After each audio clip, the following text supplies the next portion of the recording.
C'est l'un des mouvements de l'Église catholique qui se dévoue à la cause de la jeunesse, en l'occurrence les étudiants. Chers amis de l'émission Gros Plan Église, bonjour. Je reçois pour vous aujourd'hui les membres de la GEC UL.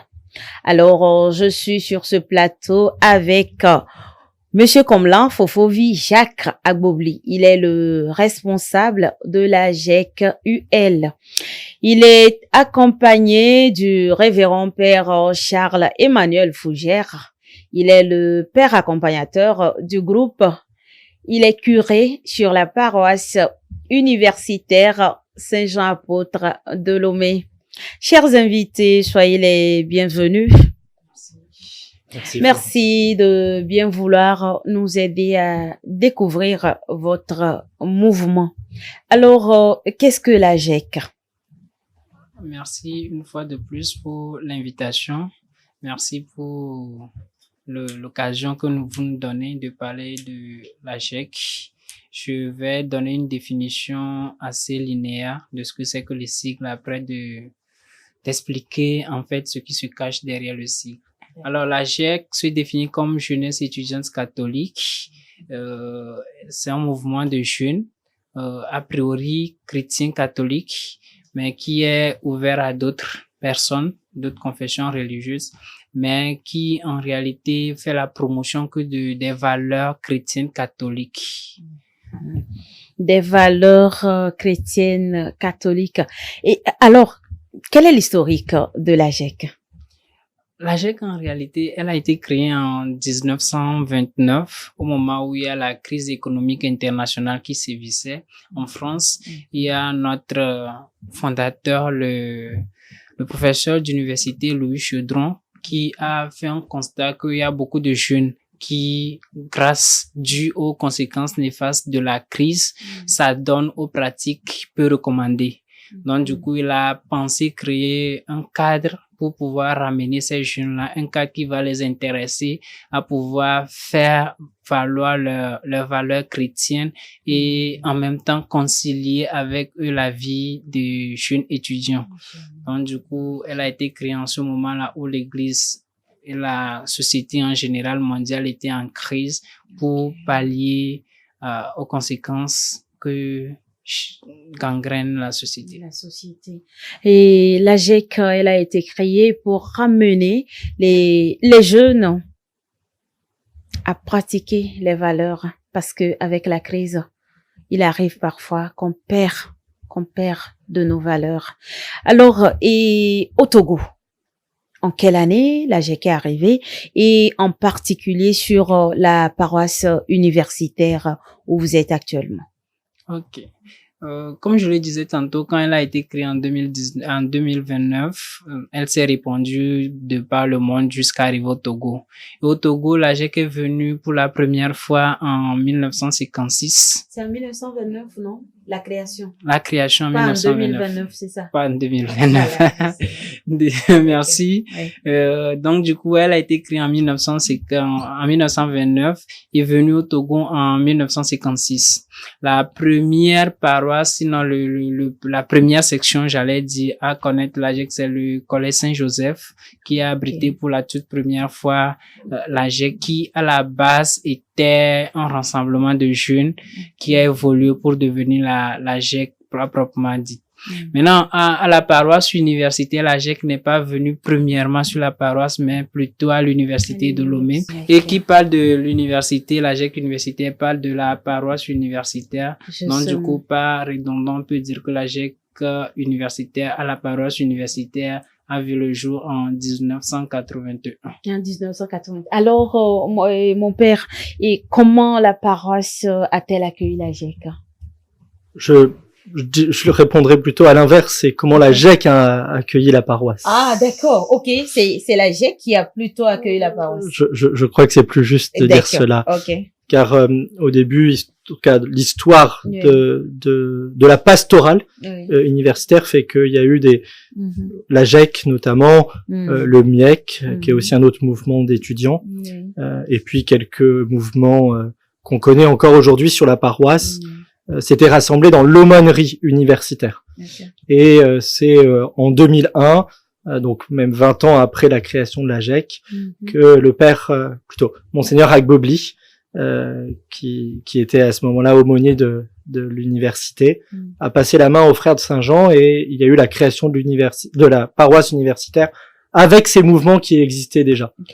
Donc voilà, c'est vraiment plutôt ces mouvements qui ont accueilli et fondé la paroisse universitaire en quelque sorte. Universitaire en quelque sorte. Ok, merci cher père. Alors, comment salutons à la GEC? Nous avons une salutation très, je dirais, évocateur. Quand nous sommes en réunion pour aller très rapidement, on salue, j'assiste, et puis on répond action. On redit, j'assiste, on répond autant pour moi, j'ai été inverti. On salue, j'assiste, on répond lumière. Après, on resalue, j'assiste et on répond action. Je vais faire l'exemple avec le père en même temps, vous allez voir. J'assiste. Lumière. J'assiste. Action. Aux jeunes. L'avenir. Aux anciens. La sagesse. Et au Christ. Pour toujours. D'accord. Donc, voici la salutation complète de la GEC. Voilà. Maintenant, quand on se voit en cours de route, il y a l'urgence, on devrait se passer tout. On dit j'assiste et puis la personne répond lumière action en même temps. Okay. Et puis vous allez droit au but. D'accord. Et vous aviez aussi une devise? Oui. Nous avons une devise parce que nous avons des valeurs que nous incarnons à la GEC. Okay. Ces valeurs-là qui constituent la devise.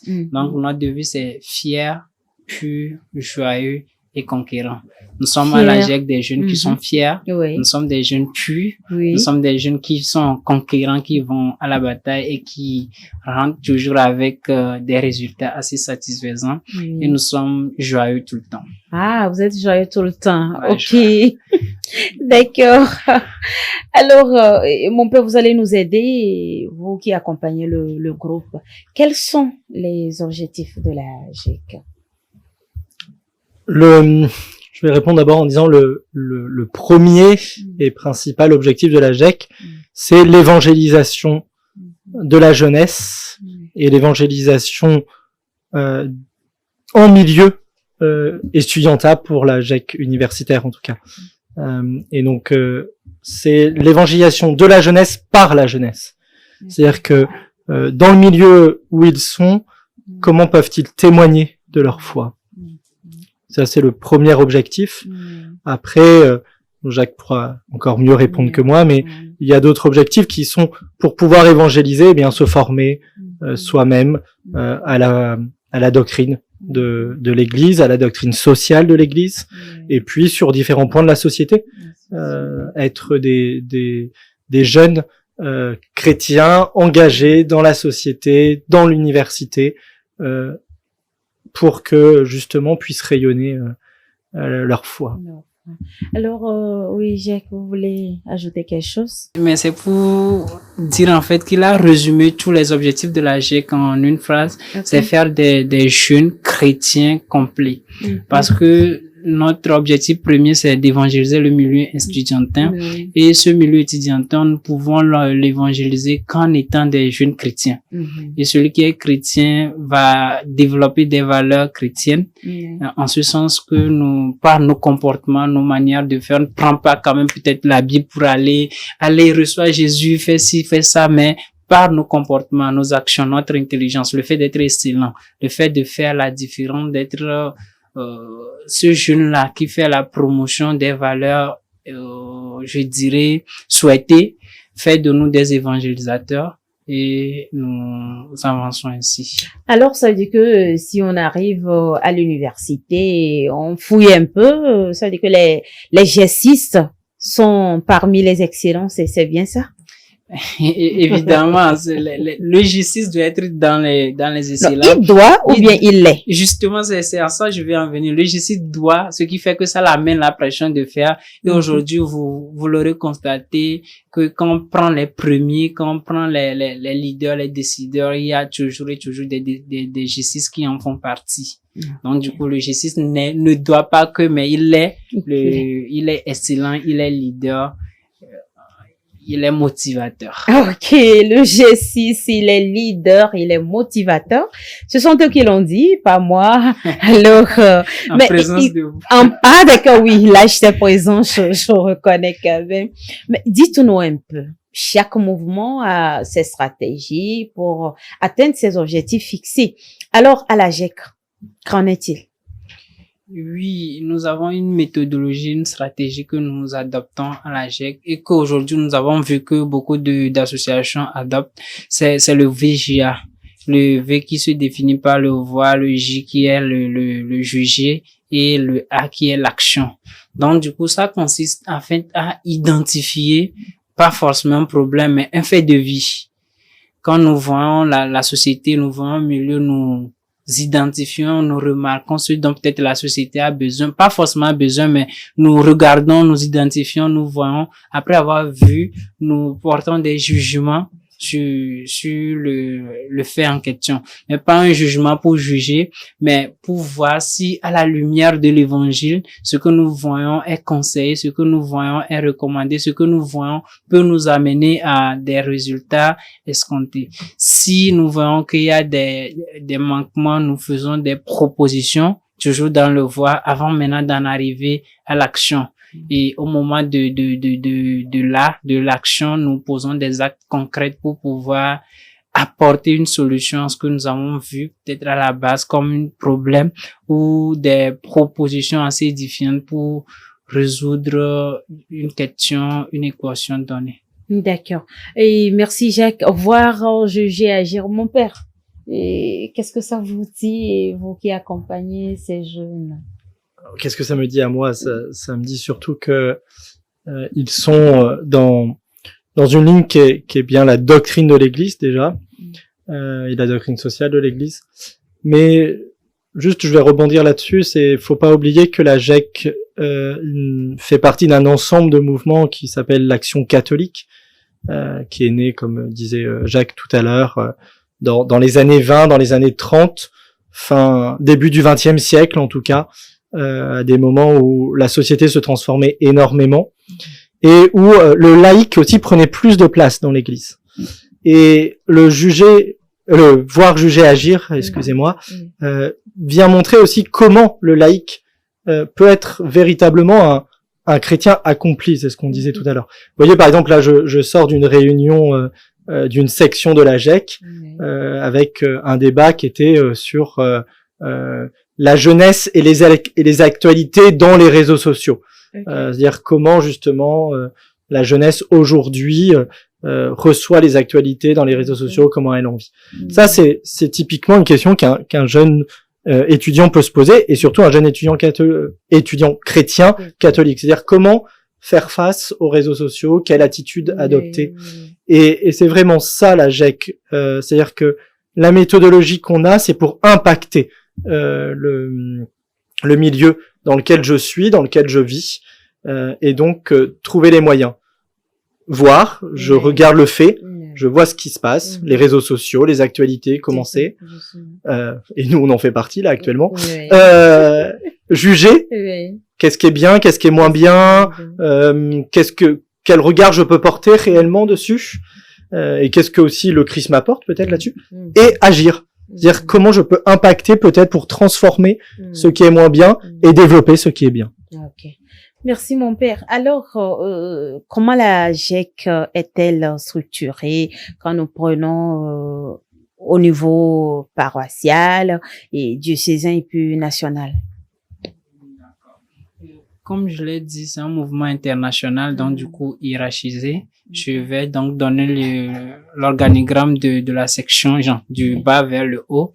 Donc quand nous prenons au sein de l'université, je donne l'exemple de l'université en montant. Quand nous prenons l'université, nous avons les sections. Les sections qui constituent en fait en une faculté. En ce sens, nous avons par exemple la GEC FDD, nous avons la GEC FASEG, nous avons la GEC FDS, etc. Donc, les facultés constituent la cellule de vie qui est la section. Maintenant, quand on quitte la section, on arrive en réalité pour les autres diocèses au niveau du secteur. Le secteur, c'est le regroupement de plusieurs sections. Donc, du coup, quand il y a la session, je prends au niveau du diocèse, quand il y a la session Toti, la session Avedi, etc., regrouper ça, former le secteur, Lomé-Ouest, par exemple. Après le secteur, il y a le diocèse. L'entité. L'entité, c'est le regroupement de plusieurs secteurs, non, sessions déjà directement affiliées. Donc, au niveau universitaire, quand on quitte la section, on va directement au niveau de l'entité qui est toute l'université. Donc, du coup, les entités qui sont au Togo, nous avons en tout et pour tout 9 entités qui devaient être fonctionnelles, mais il y a l'université de Kara qui n'est pas trop fonctionnelle, donc ce qui revient que nous sommes 8 entités être fonctionnelles au Togo. Le regroupement de ces 8 entités-là, ça fait le national. Donc, chaque diocèse, le diocèse d'Aného, d'Atakwame, etc., regroupé forme le national. Et après le national, il y a la sous-région ouest africain, sous-région africain. C'est le regroupement de chaque pays. La GEC Togo, la GEC Bénin, la GEC Côte d'Ivoire, etc., qui forment la sous-région de l'Afrique. Après le panafricain, après la sous-région, nous montons vers l'international, la GECI, la Jeunesse étudiante catholique internationale, dont le siège est en France à Paris. Au niveau panafricain, le siège c'est en Nairobi. Voici l'organigramme, l'organisation de la GEC. Et là, est-ce que il arrive des moments où vous avez des rencontres au niveau diocésain et national ou même à l'international? Est-ce que vous avez souvent ces gens? Nous avons des organes et des instances qui nous permettent de nous réunir assez régulièrement. Maintenant, au niveau international, je ne vais pas donner les organes, mais je vais donner les instances. Il y a le comité international qui se réunit assez régulièrement chaque 1 an. Maintenant, il y a le Conseil mondial qui regroupe maintenant tous les pays qui font partie de la GECI, qui se réunit chaque 4 ans pour réfléchir et réadapter les besoins de la GEC à la réalité. Maintenant, au niveau panafricain, c'est la même chose. Il y a le Conseil panafricain qui se réunit chaque 4 ans. Je reviens plutôt au niveau national où il y a le Conseil national qui est chaque 2 ans, qui nous permet de se réunir chaque 2 ans. Maintenant, toujours au niveau national, à part le Conseil national, il y a le camp national. Puisque le conseil, c'est réservé qu'à certaines catégories de personnes données, qui n'est pas ouvert à tout militant. C'est réservé qu'aux membres de bureau des entités. Mais il y a le camp national qui regroupe tout, et je suis du Togo, de Lomé à Dapan, à 5 ans, c'est autant pour moi, qui a lieu chaque 2 ans. Donc, à chaque 2 ans, il y a le camp national qui regroupe tous les GECistes. Et après le camp, sur le conseil qui permet de renouveler le bureau national, qui permet de réadapter les tests de la GEC Togo à la situation actuelle exacte. Et au niveau des entités, il y a aussi des regroupements dans le camp diocésain, le camp universitaire chaque année. Et nous avons les instances également, l'équipe universitaire, l'assemblée générale qui permet de voir la vie et le fonctionnement du mouvement. Donc, c'est-à-dire que nous avons des instances et des organes qui nous permettent de nous réunir assez régulièrement pour réfléchir sur le mouvement et l'adapter aux besoins s'il y a lieu. D'accord. Alors, père accompagnateur, souvent lors de ces rencontres, et vous jouez quel rôle? Qu'est-ce que vous faites? Alors, la question m'est posée personnellement ou de manière générale? Oh, d'une manière générale et en particulier. D'accord. Parce que moi, je suis d'abord le père accompagnateur de la GEC universitaire. Okay. Mon rôle est d'accompagner le bureau universitaire et l'ensemble des sections, de pouvoir d'avoir la présence, notamment surtout de la paroisse universitaire auprès de la GEC universitaire, et de pouvoir tel mon titre, les accompagner dans leur choix, et dans ce qu'ils veulent pour le mouvement. Après, il y a aussi le rôle de l'aumônier et du conseiller spirituel en général dans la GEC.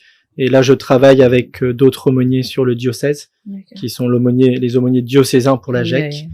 Et il y a aussi il y a un aumônier national pour la GEC Togo.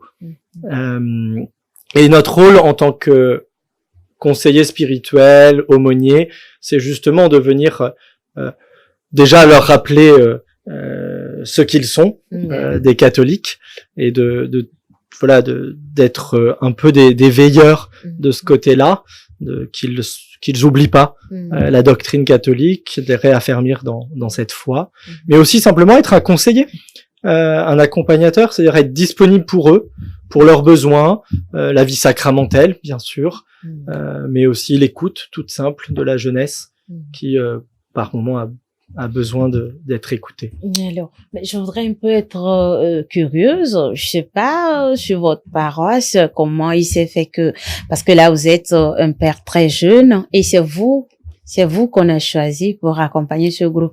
Est-ce qu'il arrive que peut-être sur d'autres paroisses on a des pères peut-être un peu avancés en âge, ou bien partout on essaie de je sais pas, d'attribuer l'accompagnement de ces jeunes aux prêtres jeunes?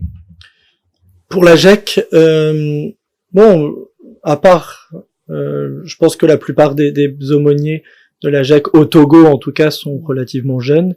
Okay. Ça dépend ce qu'on veut dire par jeune, mais ils sont de jeunes prêtres en tout cas, si on peut dire ça comme ça. C'est fait à dessein, moi je crois, oui, je sais pas, je suis pas dans la tête. Alors pour nous sur la paroisse, c'est autre chose. On travaille ensemble les frères pour savoir qui peut prendre quel groupe. Après on choisit pas forcément par rapport à l'âge ou quoi, mais même si ça joue par moment. Après, je suis pas dans la tête de nos évêques qui nomment les aumôniers, mais je suppose quand même que oui, on sait que quelqu'un de plutôt jeune va être plus accessible pour les jeunes. Après, ça veut rien dire. Hein.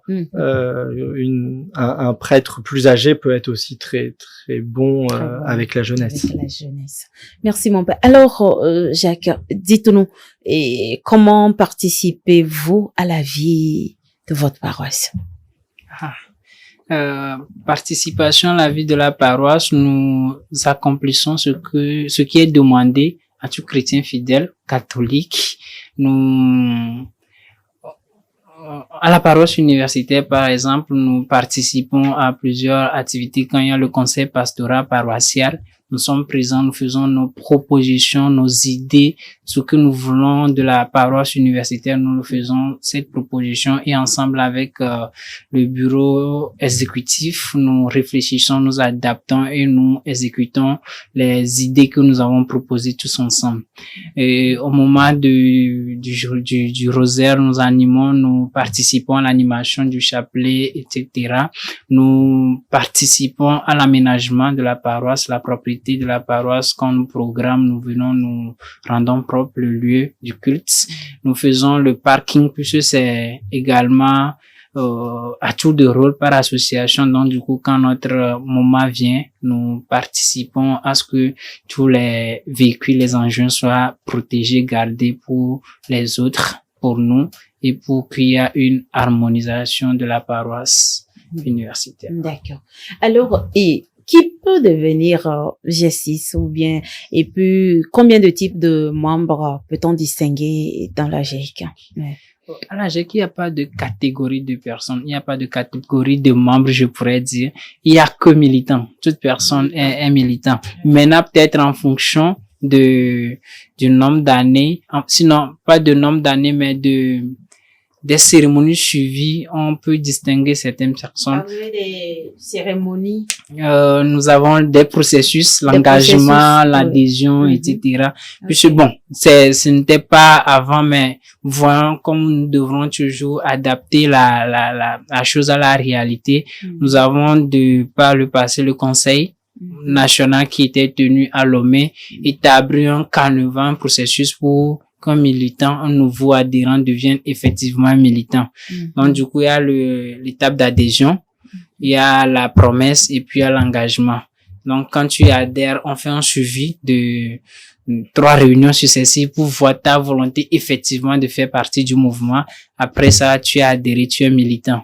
Après l'adhésion, tu as fait la promesse, qui est une cérémonie organisée au cours de laquelle tu promets faire partie de la GEC et suivre les lois de la GEC, notamment l'évangélisation, la devise, la méthodologie.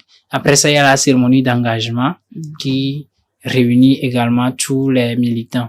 À part toutes ces formalités, le processus pour devenir un militant accompli, il y a plus de catégories de personnes, il y a que militants de la GEC. Maintenant, qui peut devenir militant à la GEC? C'est à la base, a priori, tout jeune chrétien catholique. En tant que jeune chrétien catholique, tu peux facilement, sans souci de distinction, devenir membre de la GEC, militant à la GEC.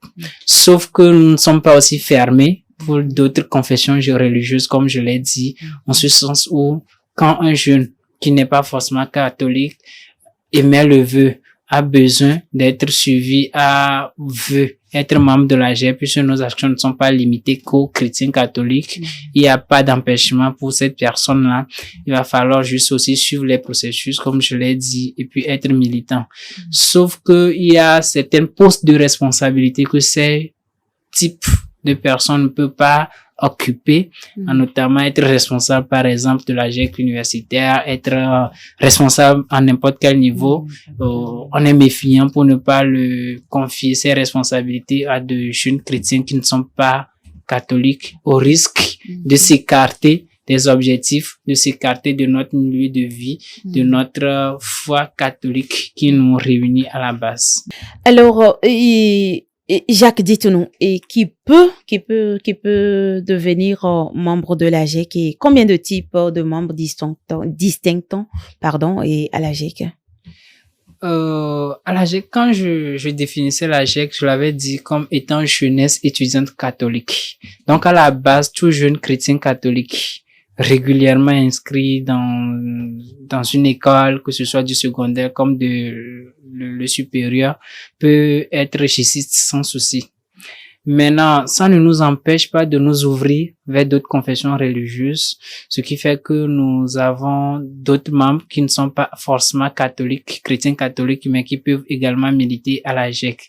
Mais notre stratégie, notre méthodologie, notre provenance et notre appartenance à l'Église catholique fait que nous sommes plus, je ne dirais, sensibles aux chrétiens catholiques, mais c'est ces types de personnes-là qui peuvent adhérer, peuvent facilement accéder au poste de responsabilité.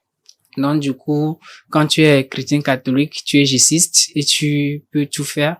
Mais quand tu n'es pas chrétien catholique, mais tu es jeune, tu veux adhérer à la GEC, il n'y a pas de souci, c'est pas limité. Tu viens, tu participes à la vie du mouvement, tu peux être dans les commissions, mais tu peux pas être au poste de responsabilité au risque de s'écarter de l'objectif, de s'écarter de notre mouvement, notre fondation de base, notre provenance, notre milieu de vie qui est l'Église catholique. Maintenant, en ce qui concerne les types de militants, en réalité, il n'y a pas une distinction entre les types de militants. On est militant de la GEC et puis c'est tout court. Sauf que il y a un processus que nous avons très récemment adopté au Conseil mondial, que nous avons tenu en 2021 à Lomé, qui consiste à l'adhésion, à la promesse et puis à l'engagement.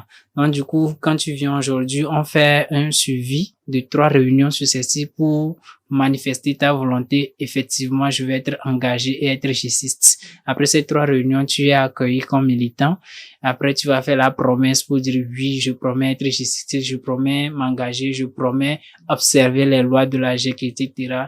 Et plus tard, il y a la cérémonie d'engagement qui réunit tout le monde et au cours de laquelle tu t'engages véritablement à être un gessiste accompli et fait partie de tout. D'accord. Alors, étant ouvert à d'autres confessions religieuses, parce que je sais que, et c'est vrai, l'œcuménisme, l'Église catholique vraiment est disposée à cela. Et est-ce qu'il vous arrive de ramener certaines personnes vers l'Église catholique? À la base, l'objectif n'est pas je vais appeler peut-être le terme de détournement de foi et de foi autant pour moi. L'objectif n'est pas de détourner la foi des uns des autres, mais quand tu viens, notre vocation c'est de vivre chrétien catholique. Cela ne veut pas dire que nous allons t'ignorer, on va aussi observer tes restrictions, etc. Mais plus tard, quand tu observe et tu vois que tu es bien, tu vas manifester la volonté, on te suit c'est une obligation pour nous de répresser des âmes. Donc, du coup, on te montre le processus à faire, la voie à suivre pour devenir un chrétien catholique accompli, avoir les sacrements de base, etc. Vous allez voir, actuellement, nous avons des gens qui ne sont pas catholiques parmi nous, mais qui viennent. À la base, c'est pas interdit, mais nous allons pas aussi les forcer à être chrétiens catholiques. Mais du moment où la personne même émet le vœu de devenir chrétien catholique, nous le suivons, nous l'aidons et nous le montrons la voie à suivre par le biais de nos frères accompagnateurs, nos aumôniers, qui également nous aident dans ce processus-là à pouvoir ramener l'âme au Seigneur. Alors, père accompagnateur, est-ce qu'il vous est déjà arrivé de faire un accompagnement spécial pour ramener, voilà, quelqu'un? Pour ramener, peut-être pas exactement. Pour répondre à des questions, oui. Même quand Jacques parlait tout à l'heure et qui disait quelqu'un qui s'engage dans la GEC et qui n'est pas de confession catholique, sait dans quoi il s'engage. Et ça avait été la discussion que j'avais eue avec un jeune qui est Assemblée de Dieu, qui en fait voulait postuler à certains postes qui demandaient d'être catholiques, puisque en fait les postes à responsabilité, tout moins certains postes à responsabilité demandent quand même sont réservés. Oui, pour garder la spécificité catholique, excusez-moi. Et en discutant avec lui, voilà, il était et à un moment je lui ai dit ça, je lui ai dit mais tu croyais quoi en rentrant dans un mouvement certes chrétien mais sous le chapeau de l'Église catholique, tu pensais que comme protestant tu pouvais, ou en tout cas Assemblée de Dieu, et puis il m'a regardé, il m'a dit oui c'est vrai mon père. Donc voilà, il y a ça. Après ça fait partie de ce que je disais tout à l'heure, de l'accompagnement qui est notre rôle à nous, prêtres, religieux, religieuses, parce que on n'a pas cité, mais il y a aussi des sœurs conseillères qui peuvent être présents dans la GEC. C'est ce petit accompagnement de l'individu et pas simplement du groupe. Et ces personnes font partie aussi de ceux vers qui nous sommes envoyés. D'accord. Ok. Et alors, que faites-vous à la GEC pour l'affermissement de la foi? Pour l'affermissement de la foi, nous pratiquons ce que l'Église nous a conseillé depuis toujours, le catéchisme de l'Église catholique. Nous faisons les retraites au cours desquelles nous avons des nourritures spirituelles qui nous permettent d'évoluer, de grandir en foi. Nous n'hésitons pas à étudier les doctrines de l'Église. À chaque réunion des sections, par exemple, il y a l'évangile du jour qui est lu, médité et partagé par les militants. Nous avons des thèmes qui sont captivants, qui sont en fait pas requis par l'Église, mais qui sont du fonctionnement du chrétien. Nous tirons un peu vers la deuxième partie de cette émission. Et il y a une question qui me tient à cœur. Au début de la création de la GEC, c'est parce qu'il y avait une crise et puis bon, les jeunes, on peut dire, se perdaient un peu. Là, on les a récupérés, ils sont revenus.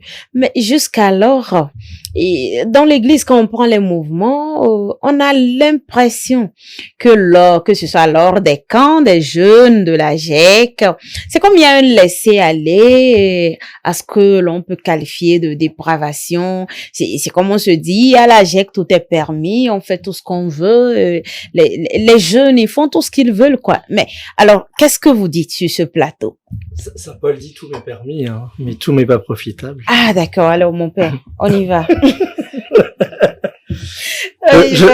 Je vais laisser d'abord Jacques répondre. Ah d'accord, ok Jacques, et puis, tu prends la question un peu. Je vais... D'accord, moi j'ai aimé un mot dans la question, c'est l'impression. Okay. Heureusement que c'est l'impression, c'est pas le fait, comme cela se doit. En réalité, nous n'observons pas forcément cette dépravation dont il est question. Peut-être vu de l'extérieur, c'est plus flagrant, j'allais dire. Mais moi, je pense plutôt qu'il y a plus de restrictions en termes d'observation, que ce soit dans le vestimentaire, que ce soit dans le raisonnement, que ce soit dans nos vécus. puisque au camp de la GEC, par exemple, il y a un règlement du camp et le code vestimentaire est réglementé. Et il va pas que un militant soit dans la salle de conférence, par exemple, en tapette. C'est obligé que tout le monde soit en chaussures fermées pour être des leaders de demain, etc. Donc, il y a une éducation. Alors, mais dites un peu, mais si on veut être leader ou on est leader, ça veut dire qu'on ne doit pas être en tapette. Mais là, En fait, pas qu'on ne doit pas être en tapette, mais en fonction de l'activité devant nous. Oh, d'accord. Tu peux apporter tes tapettes au camp, mais quand il y a une formation, quand il y a une conférence dans la salle de formation, dans la grande salle, c'est qu'il y a interdit d'y aller, d'y accéder avec les tapettes. Mais quand on est sur la cour au moment des détentes, etc., c'est pas interdit. De la même manière, quand il y a des préfets de discipline niveau filles comme niveau garçon qui surveillent l'habillement de la personne. Quand une fille n'est pas habillée d'une manière décente, on l'interpelle en même temps, elle va se changer. Et c'est courant pour pratiquement toutes nos activités. Et donc, du coup, je suis un peu étonné qu'il y a l'impression qu'il y a cette dépravation. En tout cas, c'est pas moi qui le dis. C'est pas moi qui le dis, mais voilà, mais souvent c'est ce qui est dit quand on voit la GEC. Bon, c'est ça, quoi. Bon, je ne dirais pas qu'on dément quand même, mais je dirais que nous faisons l'effort de ne pas cautionner, de ne pas, peut-être le militant, en quittant à apporter des habits qui ne sont pas trop conseillés, mais arriver sur le site du camp, quand on le voit dans ces gens d'habits, on l'interpelle, il va changer. S'il n'a pas amené des choses, on peut le trouver de panne pour mettre dessus, etc. Et il accepte facilement parce que moi, j'ai quitté ma maison, je me suis bien habillée comme je peux, à ma manière, j'arrive et vous me proposez un pagne. Ben, souvent, est-ce qu'il n'y a pas de réticence? Oui, normalement, il doit peut-être avoir de réticence, mais ce qui est bien là, c'est que nous partageons les mêmes valeurs. Au début, tu peux être frustré, mais quand on t'explique avec les mots appropriés et notre vision, notre méthodologie, je sais que toi-même tu as accepté quand tu faisais ta promesse, il y a plus de difficultés, tu acceptes et puis nous évoluons. Il n'y a pas un refus catégorique que je dis soit j'y rentre, soit j'y accepte, soit je repars. On n'en a pas encore eu l'occasion d'y en arriver là. Mais je pense que c'est un appel qui nous a été lancé de promouvoir ça depuis la maison pour ne pas permettre à ce que la personne quitte la maison d'une manière peu conseillée pour arriver jusqu'au site avant d'essayer de le corriger.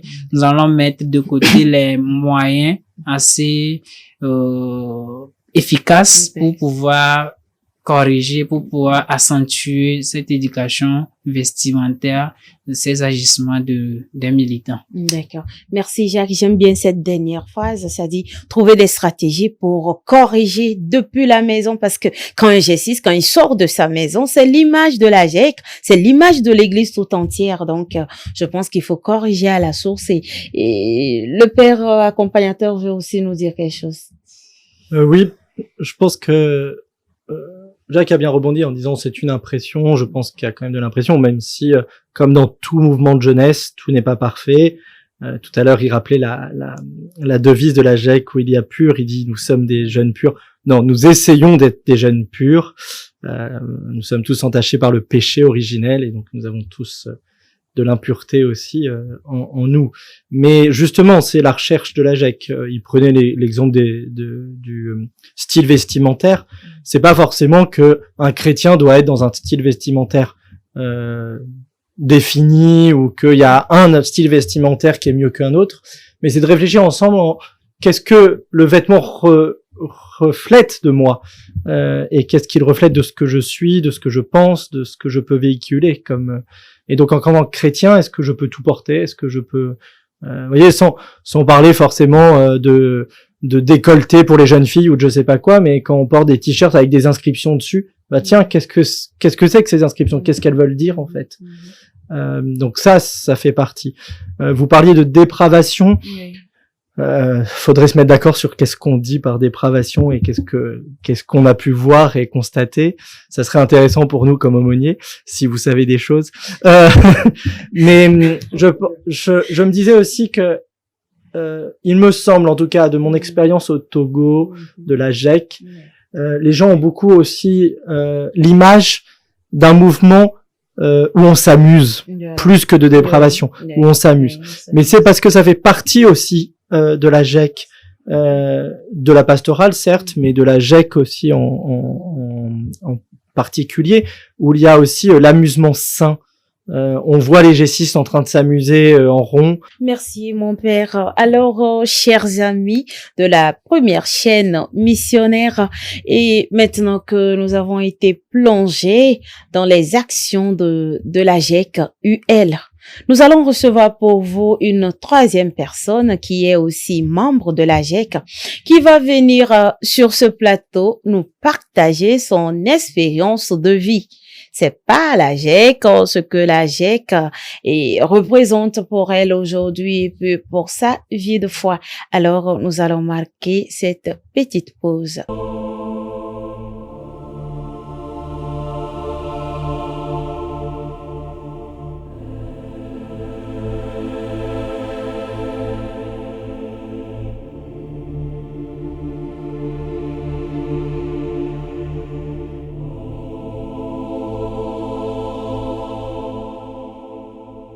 Nous voici de retour sur ce plateau, chers téléspectateurs. Alors, Madame Akouvi Nathalie, abonnée et bienvenue. Merci. D'accord. Merci d'avoir accepté de partager avec nous ce que vous avez vécu ou vivez à la GEC UL. Je vous informe quelle est la trésorière du groupe. Oui. D'accord, ok.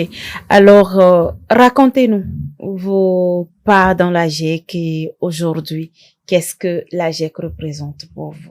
Merci beaucoup. Bon, moi, j'ai connu la GEC en 2015, quand j'étais encore élève en classe de seconde. J'ai été invitée par mon responsable, Jacques Agoubli. Bon, en ce moment, ma mère avait refusé parce que j'étais élève, elle voulait pas. Donc, mais bon, j'étais un peu récalcitrante au fait. Je venais en dents de scie. Au moment où elle n'est pas là, je profitais pour aller aux réunions. Bon, c'était à la paroisse Marie-Mère du Rédempteur.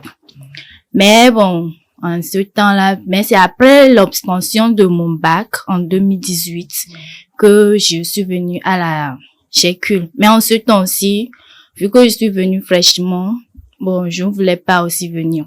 Jacques me faisait tout le temps la cour de venir aux réunions, mais je refusais quand même. Mais c'est en fin d'année en 2019 que lors du séminaire de la GECUL, j'ai participé au séminaire et c'est là que j'ai pris goût effectivement à la GEC. Et qu'est-ce qui vous a fait prendre goût? Bon, les activités, tout d'abord les formations, l'amusement, comment les GECistes sont accueillants, gentils. Donc, c'est ça qui m'a permis de prendre goût au fait à la GEC. Donc, au retour du séminaire à la FDD, parce que j'ai fait le droit. Donc, c'est là, lors des élections de la section FDD. Bon, je voulais participer, je voulais devenir la secrétaire de la section. Mais bon, j'étais encore en ce moment réticente. Mais le jour des élections, je n'avais pas déposé de candidature, en fait. Bon, et puis, je ne sais pas si c'est à cause de moi que le jour-là, il y avait pas eu de candidature à ce poste, parce que les autres postes, il y avait eu de candidature. Et j'étais là, le poste de responsable ils ont eu à faire l'élection. Maintenant, au poste de secrétaire trésorerie, il y a personne là-bas. Et il y a eu une aînée qui était là le jour-là. On demandait à une personne de se présenter, à un volontaire. Je regardais et l'aînée m'a regardé, dit lève-toi, vas-tu présenter? Alors c'était l'aînée Charité. Okay. Bon, et j'ai accepté parce que ta maman ne peut pas te dire de faire ceci et tu vas refuser de ne pas le faire. Donc j'ai accepté et c'est là j'ai postulé à ce poste. J'ai eu à faire 2 ans. Normalement, c'est 1 an qu'on devrait faire. Mais à cause du Covid qui avait sévi et autres, on n'avait pas eu assez de temps parce que c'était en 2019. Donc, j'ai eu à faire 2 mandats, 2019-2021 au sein de la section.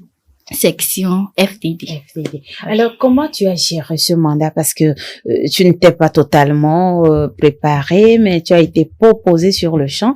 Tu as accepté de bon cœur. Et comment ça s'est passé, ton travail? Et puis, Covid est encore venu rallonger le mandat. Comment ça s'est passé avec les autres? Bon, je dirais que en ce moment, comme je ne connaissais pas grand-chose de la GEC, bon, je dirais que mon responsable m'avait vraiment aidé en ce sens. Parce que je ne savais pas même comment rédiger un compte rendu, comment faire un rapport. Même la saisie, c'est un peu truc là, c'est lui qui m'aidait. Et tout le temps, il me disait d'essayer de travailler parce que j'étais un peu paresseuse.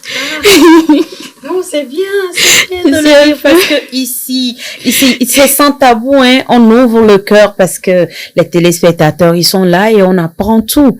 Donc lui et moi, on se discutait en coulisses en ce qui concerne le travail des rapports. Il m'est arrivé même à une réunion, j'ai présenté un compte rendu. C'était catastrophique. C'est pas ça. Oui. Mais après, maintenant, je peux dire que j'ai amélioré, je me suis améliorée de jour en jour et ça s'est bien passé. D'accord. Alors aujourd'hui, si on pose la question, qu'est-ce que la GEC a fait pour vous? Bon, tout d'abord, la GEC, elle m'a fait beaucoup de choses. Personnellement, je dirais, je suis un peu timide au fait. Mais grâce à la GEC, j'arrive je le suis plus comme avant en fait.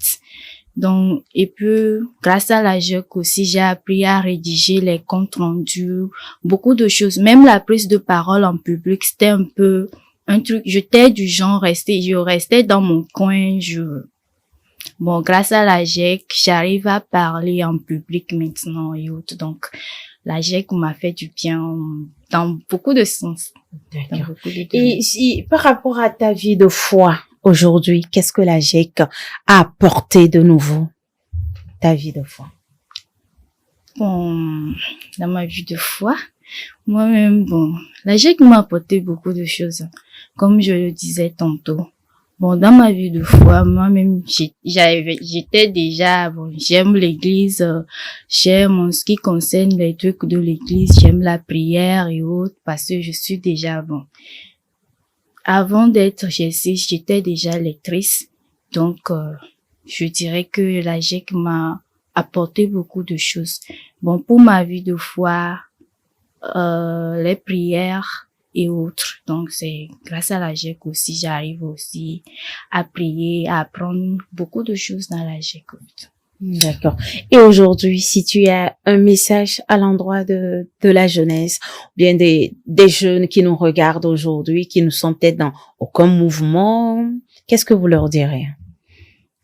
Bon, tout d'abord, je leur dirais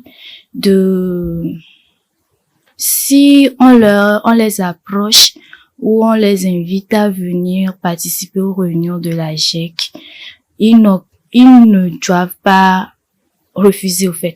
Ils doivent accepter, venir faire l'expérience comme moi aussi je l'ai fait. Parce que, et puis il y a les parents aussi qui sont des blocs, qui nous bloquent des fois à faire trucs comme ma mère l'a fait.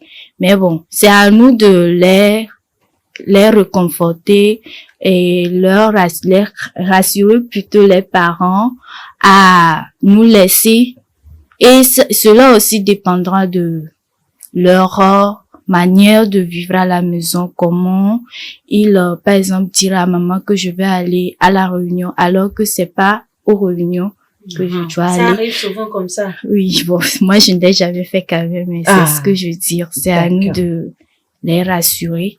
Maintenant, si on les invite à venir participer aux réunions, bien on les invite à venir voir comment se passent les activités de la GEC, qu'ils acceptent et venir faire l'expérience eux-mêmes. Parce que la GEC, c'est un mouvement. Si toi-même, tu ne te laisses pas former, bon, tu peux beau venir à la GEC, participer aux réunions, mais tu ne gagneras rien là-dedans. Donc, c'est à toi de te faire démarquer des autres,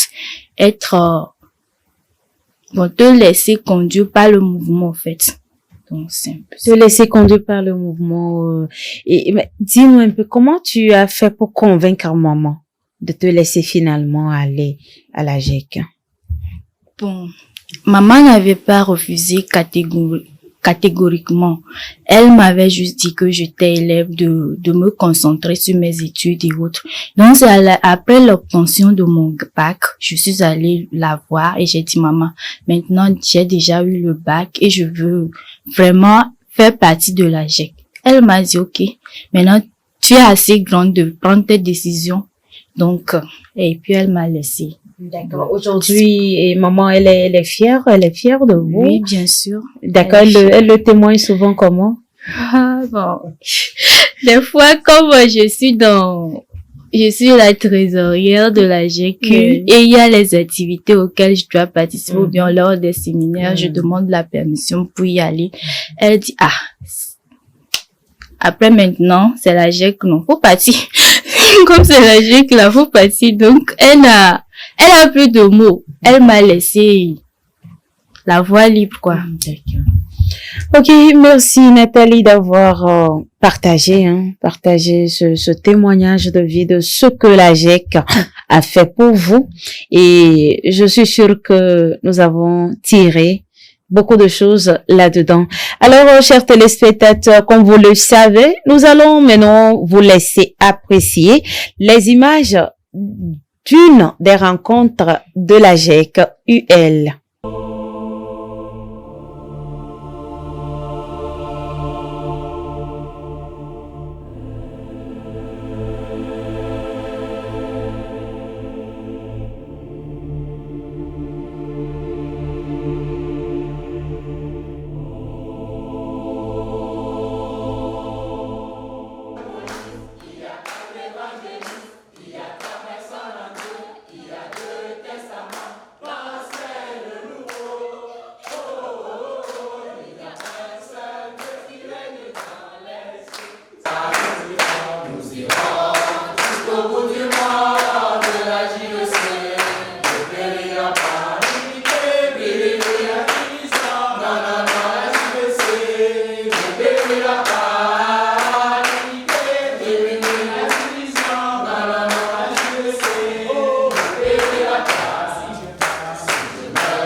Yeah.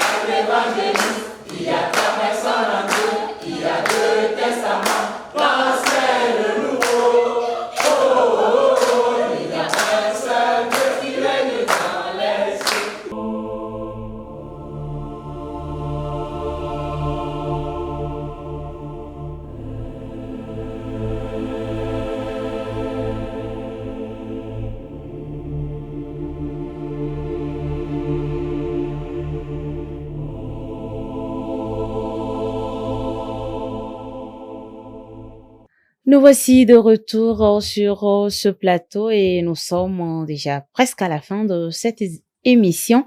Mais avant de terminer, nos invités va chacun nous dire son mot de la fin. Mon père. D'abord, merci de nous avoir invités pour pouvoir parler de la GEC. Je voudrais d'abord peut-être remercier aussi Jacques, le responsable universitaire, et Nathalie, la trésorière, de m'avoir permis d'être avec eux pour pouvoir parler de la GEC. Et puis surtout m'adresser aux téléspectateurs, peut-être surtout aux plus jeunes, mais même aux moins jeunes, qui eux connaissent des jeunes, et les inviter, pour ceux qui le désirent, à rejoindre la GEC. On a parlé beaucoup plus de la GEC universitaire, mais comme vous l'avez compris, il y a aussi la GEC sur les écoles, dans les collèges et dans les lycées. Donc voilà, rapprochez-vous de vos écoles, rapprochez-vous de vos paroisses pour savoir où est la GEC. Et puis à l'université, vous êtes bien sûr les bienvenus dans ce mouvement pour tous ceux qui voudraient échanger sur la foi. D'accord, merci. Et Nathalie? Bon, moi aussi, je vous remercie pour l'invitation. Et bon, je n'ai pas grand-chose à dire, juste merci. D'accord, ok. Jacques? Je vais aussi aller dans le même sens en remerciant. Merci pour l'invitation, merci pour l'émission, merci pour le créneau que vous avez accordé à la GEC de parler aux jeunes. Je vais aller dans le même sens que le père en invitant les jeunes qui sont à l'université de Lomé de pouvoir faire le pas sur le centre catholique universitaire, le lieu de réunion de la GEC. Nous avons la GEC pratiquement dans toutes les facultés qui font leurs réunions à des jours et des heures différentes dont je vais rappeler. Nous avons la GEC FDS qui fait ses réunions les mercredis à 9h30 au Centre catholique universitaire. Nous avons la GEC FSHS FLA combiné, les deux facultés combinées qui font leur réunion les mercredis à 13h. Nous venons de là pour venir à l'émission. Donc chaque mercredi de 9h30, il y a la réunion de la FDS et de 13h, il y a la réunion de FSHS FLA. Les vendredis également, il y a la FDD qui fait ses réunions les vendredis à 13h et la FACEC qui fait également ses réunions les vendredis à 13h30. Nous avons une nouvelle session naissante, la FSS, qui fera ses réunions les samedis à midi. Donc, du coup, nous vous invitons, en fonction de votre appartenance de faculté, si je suis en FDD par exemple, mais mon emploi du temps ne me permet pas d'être libre aux heures des réunions de l'FDD, je peux aller à une autre section.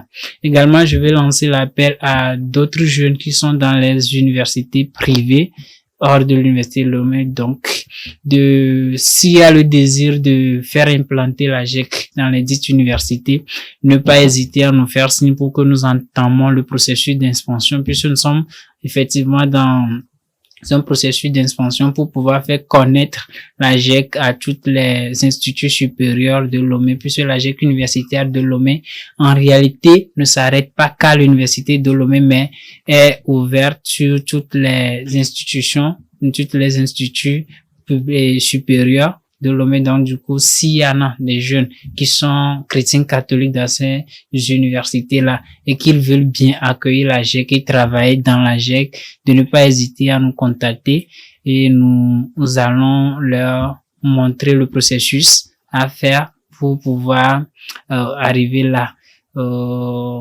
Très facilement, ils peuvent nous voir sur le campus à l'université au CCU, demander d'après les responsables de la GEC et puis ils nous trouveront et on va entamer la démarche avec eux. Merci et que Dieu nous assiste dans nos actions. Merci, chers responsables.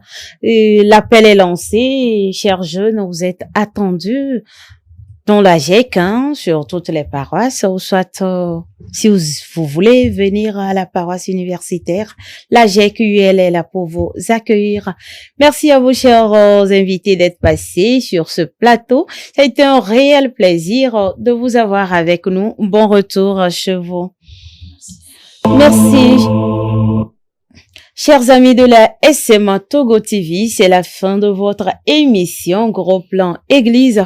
Merci à nos collègues derrière les écrans. À très bientôt pour une nouvelle émission. Prenons soin de nous. La vie est très belle.